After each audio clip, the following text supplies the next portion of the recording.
मंडळी, आता सध्या मी अशा स्थानी उभा आहे जिथे श्री गुरुचरित्रातील 14वा अध्याय घडला. चला दाखवतो.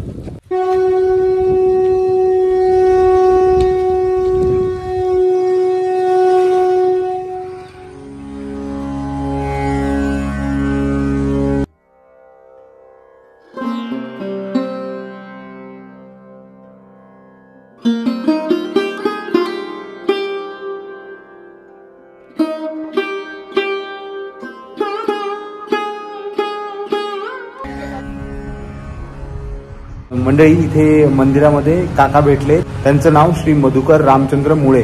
त्यांना या स्थानाबद्दल आपण माहिती विचारूयात. ते जास्त चांगलं सांगतील. So stay tune. नमस्कार काका. श्री गुरुदेव दत्त. मला या स्थानाबद्दल माहिती सांगा ना. हे गुरुचरित्रातल्या 14व्या अध्यायाचं स्वयंभू स्थान आहे. ही दत्तमूर्ती इथली स्वयंभू आहे. ही मूर्ती कोणी मांडलेली नाही. बर. दत्त मंदिर ज्या शिळेवर आहे त्या शिळेतून ती मूर्ती उत्पन्न झालेली. वेगळी शिळा आणून ठेवलेली नाही. अच्छा. स्वयंभू दत्तमूर्ती आहे. अच्छा. हे स्थान गुरुचरित्रातल्या 13व्या अध्यायाच्या दृष्टीनं फार महत्वाचं. हा औदुंबर वृक्ष. हा. स्वामींची ध्यान गुहा. बर. नरसिंह स्वामी इथे गोदावरी तटक यात्रा करत करत आले तेव्हा ते कोणाच्या घरी जात नसत. अच्छा. तेव्हा ते या गुहेमध्ये थांबले तपश्चर्या करत. बर बर बर बर.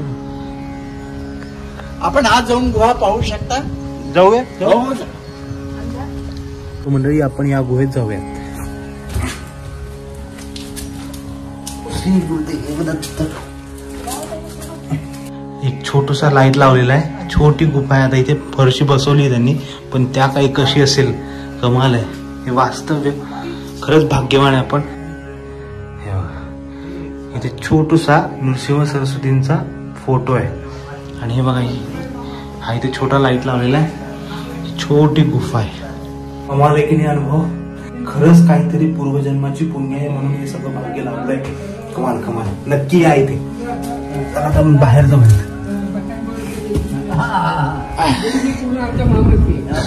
कमाल. खूप छान वाटतं. गुरुदेव दत्त. हे औदुंबर वृक्षाबद्दल सांगा एकदा. आपलं ते राहिलं बोलतो. औदुंबर वृक्ष अतिशय पुराणा आहे. अच्छा. आणि या औदुंबर वृक्षाचं महत्व असं हा. आहे की दत्त ज्या ठिकाणी आहे हा, त्या ठिकाणी औदुंबर आहे. क्या बात आहे. म्हणजे ती एक इंडिकेशन आहे की जिथे औदुंबर आहे तिथे दत्त आहे. क्या बात आहे, क्या बात. आता या ज्या पादुका दिसतात ह्या कोणाच्या आहेत? हा कल्याण पादुका आहे. अच्छा. हंपी पीठाचे शंकराचार्य यांनी सर्व भक्तांसाठी त्यांना आशीर्वाद देण्यासाठी ह्या कल्याण पादुकाची स्थापना केली. बर. त्यांनी असं म्हटलेलं आहे की अनंत माझे अपराध कोटी तरी अंगीकारी घालून पोटी नसे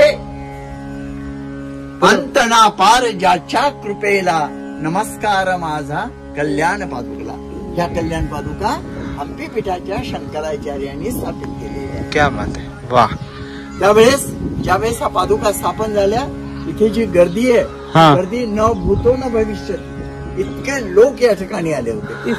आणि हे सगळं कार्य माझे सद्गुरू पूर्वाश्रमीचे शिवकथाकार विजयराव देशमुख नागपूरचे. बर. आज 82व्या वर्षात त्यांनी पदार्पण केलेलं आहे. क्या बात आहे. आणि आज त्यांना या बासर क्षेत्रीच धर्म भास्कर नावाची ही पदवी मिळाली आणि संकेश्वर पीठाने ती पदवी दिली. आणि मोहन भागवतांच्या हस्ते ती प्रदान झाली. क्या बात आहे, क्या बात आहे. गुरुदेव दत्त.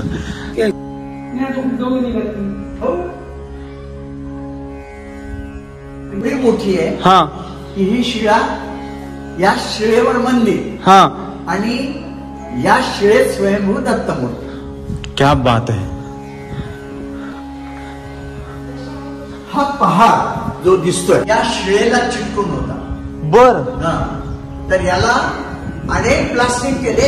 या जवळ 14 ब्लास्टिंग करून हा पहाड बाजूला सरकवला. बर. मंदिर मूळ मंदिराला बिलकुल धक्का लागला नाही. ही स्वामींची कृपा. खरंच खरंच. हे शिवकथाकार विजयराव देशमुख. अच्छा. 2012 मध्ये बासर क्षेत्री आले त्यांनी हा सायमदेवाचा जीर्ण वाडा आणि सायमदेव इथे राहत होता याचे अनेक प्रूफ आम्हाला दिले आणि आजही तो वाडा कुणाच्याही नावावर नाही, म्हणजे तो सायमदेवाचा वाडा आहे. करेक्ट. मंडळी दर्शन घेतले आणि काकांनी खूप सुंदर माहिती दिली. अजूनही जी 14व्या अध्यायातील जी गोष्ट मी त्यांना विचारली होती ती आता सांगणार आहेत, ती ऐकूयात. चला.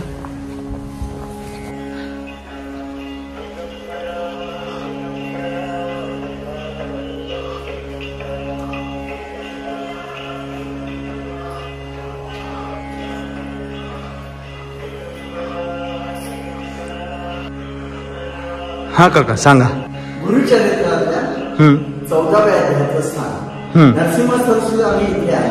अच्छा. अनेक ठिकाणी नरसिंह सरस्वती स्वामींची मूर्ती बसलेली आहे. यांचा जन्म कारंजा येथे झाला. बरोबर. पण या ठिकाणी मूर्ती उभी असण्याचं कारण गुरुचरित्रातला 14वा अध्याय. बर. सायमदेवावर प्राणांतिक संकट आलं. विदर्भचा बादशाह त्याला मारणार होता. अच्छा. त्यावेळेस तो स्वामींना शरण आला आणि स्वामींनी त्याला अभय दिलं. तू बादशहाकडे जा. जेव्हा तो बादशहाकडे गेला तेव्हा बादशहाला दमदमून घाम फुटला. मी तुला बोलावलंच नव्हतं आणि तू इथून लवकर निघून जा असं म्हटल्यानंतर तो निघाला परत. तू असं नाही जायचं. तर स्वामींसाठी हे वस्त्र अलंकार सगळं घेऊन जा. जो तुला जीवदान देऊ शकतो तो मला मारायला कमी करणार नाही. म्हणून त्यांनी वस्त्र वगैरे दिलेले स्वामीच्या, म्हणून मूर्ती इथे अभय दिलेली. आणि माझ्या महाराजांची कल्पकता अशी आहे की स्वामी जेव्हा 1417 मध्ये बासष्ट क्षेत्री आले तेव्हा ते केवळ 29 वर्षाचे होते. त्यांच्या मूर्तीवर दिसतो. सायमदेव त्यावेळी 26 वर्षाचे होते. आणि हे जे बाजूला मूर्ती आहे हे माझ्या सद्गुरूंचे गुरु. या सद्गुरूंच्या कृपेमुळं या ठिकाणी वास्तवमध्ये 1.5 कोटीचं काम झालं, पण कोणाच्या बोटाला यात किंचितही इजा झाली नाही. हे अतिशय स्पंदनशील असं क्षेत्र आहे. या ठिकाणी गुरुक्षेत्राच्या पारायणाने यावं. 7 दिवस त्या उपासकाची ट्रस्ट तर्फे व्यवस्था करण्यात येते. भोजन निवास व्यवस्था एवढा आम्ही करतो. दर पौर्णिमेला त्या ठिकाणी पालखी उत्सव होतो आणि अन्नदान होतो. गुरुदेव गुरुदेव. खरंच म्हणजे खूप काठी येतात अंगाला, शहारे आलेत. खरंच जागृत देवस्थान आणि खरंच काहीतरी पूर्वजन्माची पुण्याई आहे माझी, माझ्या आईबाबांची. म्हणून या स्थानी यायचं भाग्य मिळालं. तुम्ही सुद्धा या सगळ्यांनी हे सगळं सरस्वती मातेचं दर्शन घ्याच, पण हे ठिकाणं सुद्धा बघा, अनुभवा. अनुभव हीच प्रचिती आहे. सो श्री गुरुदेव दत्त. पवन दुष्ट करेसा ब्राह्मणा ते पाहता कैसा ज्वालारूप होता झाला. सायमदेवाला पाहिलं की त्याचं मस्त भडकलं. ज्याचे हृदय गुरुस्मरण भय कैसे का दारुण काळ मृत्यून बाधिला ना अपमृत्यू काय करी. कोणी काय करू. हृदय ज्वाळा होऊन त्यासी जागृत होऊन पर्यसी प्राणांतिक वेदेसी कष्ट तसे तये. स्वामीने प्रत्यक्ष शस्त्र हातात उचललं आणि त्याला समज दिली. असा हा प्रसंग आहे. स्मरण आले त्यावेळी धावत आला ब्राह्मणाजवळी. लोळत असे चरण कमे म्हणे स्वामी तुमची माझा. अक्षरशः बादशाह सायमदेवाच्या चरणी लीन झाला. तो त्याच्या पाया पडला आणि इथून पुढे ते परळी वैजनाथकडे गेले. नरसिंह सरस्वती स्वामी गाणगापूरला गेले आणि सायमदेव त्यांच्या जन्मस्थळी म्हणजे कणकवलीला गेले. अच्छा. श्री गुरुदेव दत्त. गुरुदेव गुरुदेव दत्त. मंडळी खूप छान माहिती मिळाली आणि खरंच भाग्य आहे की इथे यायला मिळालं. आता हा ब्लॉग मी एंड करतोय कारण की आता वाजले संध्याकाळचे 5:30 आणि आता आम्हाला जायला 7 तास लागणार आहेत घरी. सो आमचे जे ड्रायव्हर दादा आहेत ते म्हणतात आता लवकर निघा. मला 3 ठिकाणी जायचं होतं. त्यापैकी एक म्हणजे वेदवती शिळा, दुसरी गोदावरी नदी आणि तिसरं ठिकाण म्हणजे व्यास मुनींची गुफा. पण हे 3 गोष्टी मला करता येणार नाही. पण ही जी माहिती मिळाली आपल्याला या ठिकाणाबद्दल दत्तगुरूंच्या ही कमाल होती. सो आतापर्यंतचा ब्लॉग तुम्ही बघितला असेल तर प्लीज लाईक करा, शेअर करा, कमेंट करून सांगा कसा वाटला ते, आणि चॅनलला सबस्क्राईब केलं नसेल तर डू सबस्क्राईब. अवधूत चिंतन श्री गुरुदेव दत्त. भेटूयात पुढच्या ब्लॉग मध्ये.